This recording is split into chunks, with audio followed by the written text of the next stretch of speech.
The other thing are your feet. If you have peripheral neuropathies, or if you have numbness and tingling in your feet from either maybe a disc problem in your lower back or diabetes or things like that, that can certainly affect your balance. So what all these things do is they all communicate in together, and they have to calibrate. They have to match up. If they match up, meaning the information coming from your eyes, your inner ear, and your muscle and joint feedback system are all saying the same thing, you've got good balance. You don't have vertigo, you've got good steadiness, you feel good, you're probably not watching this tape. However, if they do not match up, meaning something's not right with the inner ear, something's not right with the visual system, something's not right with the joint muscle feedback system, then you have a problem. Now, the two biggest causes, or three biggest causes that I know of patients that have these problems that are soft lesions, not hard lesions, is a functional problem in either the cerebellum. The cerebellum is the back part of the brain. It controls balance, it controls coordinated movement, it also controls all of your spinal postural muscles. This area is very important to balance. It's essential to balance. Most patients with balance problems and vertigo have a problem with the cerebellum. Very important. Or they have a problem with the cortex, either the left or right side of the cortex. You can see right in this poster, left hemisphere or right hemisphere. Or they have a problem with their brainstem.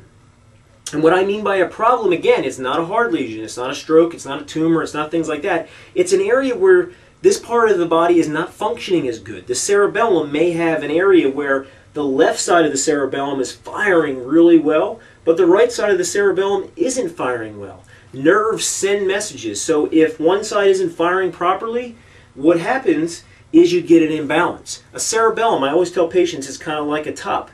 When you spin it, if it's balanced from side to side, it's going to look very still. It's almost going to look like it's not moving. But if it's a little heavier on one end of the top than the other end, and you spin it, the thing is going to be wobbly. The cerebellum is just like that. Now, normally, how the brain fires is this. The cerebellum fires up to the brain, or the cortex. This is the cortex here. And then the cortex fires down to the brainstem. And so you can have a problem in your right cerebellum that eventually creates a problem in the left cortex, because the right cerebellum fires to left cortex, left cerebellum fires to right cortex. So this is an important thing. Again, it's not just an inner ear problem most of the time. So what these systems are, the brain and the cerebellum, is they are processing stations for the information coming in from your inner ear, the information coming in from your visual system, and the information coming in from your feet and muscle and joints feedback systems, which basically means your spine and all your joints. And so if the information is coming in properly and these systems are working at 100% and they're firing normally, then you've got good balance.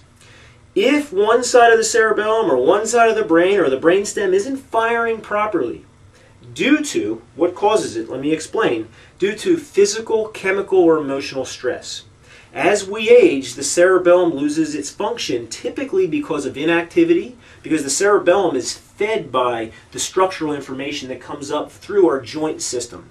So if we have unhealthy joints, instead of having nice, healthy disc spaces in our neck, over years we start to develop thin discs in our neck.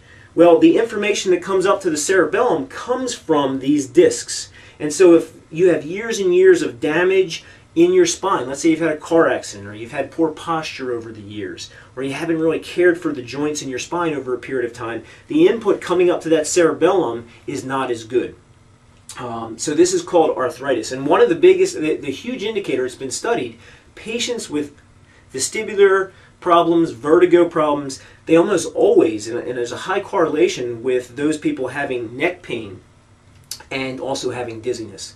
Neck pain and dizziness tend to go together. Neck pain and balance disorders go together. It's because the muscle and joint feedback system isn't working well. Well, over time, that physical stress affects the way the cerebellum fires, and it may fire unequally. The cortex, people that have physical or mental stress over time, when you have mental stress, what that does is your body creates cortisol, and cortisol is toxic to the brain, so that can decrease the firing of the brain. And then you've got chemical stress, diabetes, people that have high blood sugars, low blood sugars, poor nutrition. Over time, it can really affect the way the brain functions. And again, physical inactivity is another big thing that we see. So again, we start developing soft lesions. Now, why do we get nausea? Well, the reason why we get nausea is because if one cerebellum is firing more than the other cerebellum, there's an area. See, the cerebellum fires into the brainstem, and in the brainstem there are nuclei. And one of the nuclei in there is called the NTS. The NTS is the nucleus tractus solitarius. The nucleus tractus solitarius fires to an area in the brainstem called the vagus nerve. And what the vagus nerve does is it goes down to your digestive tract. And this is why if somebody is spinning around on, like, let's say a roller coaster or a merry-go-round, when you spin around one way, it fires up one side of the cerebellum, which creates an imbalance. And when you have that imbalance, it fires into the NTS, and it fires with imbalance. And then that fires down to the gut. This is why some people that don't have good cerebellums, they get on a roller coaster, they get on something like that, they may feel sick the rest of the day. So these are the things that we look at for. The other thing that we want to look for is we want to look at your feet, because people with balance disorders typically tend not to feel their feet very well. And so we want to look at all the different modalities in your feet. So how do we know if you have this problem? How do we know if one of these systems are not working well? How do we know if your cerebellum is not working well? Well, what we do is we do a functional brain assessment. So what we offer is a drug-free, neurological-based, brain-based approach to helping patients with these types of balance disorders, vertigo and whatnot, that are not caused by anything that you can see on MRI. So if we find out that we have a patient in front of us, they come in, and typically the type of patient that comes in and sees us in the office, they'll say, "I've been everywhere, doc. My MRI's negative, they can't figure it out, but I don't feel good. I spin, I can't walk, my balance is horrible, I have to be on this walker." And so when they come in, what we're going to do is a very thorough consult. We want to look at the MRIs, we want to look at the CAT scans that you've had. We also want to sit down with you and understand how this is affecting your life.